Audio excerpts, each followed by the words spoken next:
Cassava, এই cassava থেকে সাবু বার্লি সহ অনেক উপাদেয় খাদ্য তৈরি হয় এবং এটি অত্যন্ত খনিজ এবং ভিটামিনে ভরপুর।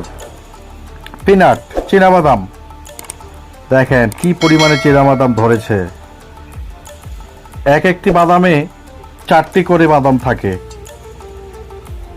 সুইট পটেটো, মিষ্টি আলু, দেখেন মাটি উর্বর হওয়ার কারণে এই মিষ্টি আলু দেখেন কি পরিমাণে মিষ্টি আলু হয়েছে এবং এই মিষ্টি আলুতেও অনেক পরিমাণে খনিজ পদার্থ থাকে। গার্লিক, রসুন, এই যে রসুনগুলো দেখেন, রসুনগুলো ছিলে এগুলো তাড়াতাড়ি খেয়ে ফেলবে আর কি। জিকামা, কেশুর, পানিফল, যে যেটাই বলে, শাকালু। Thanks for watching.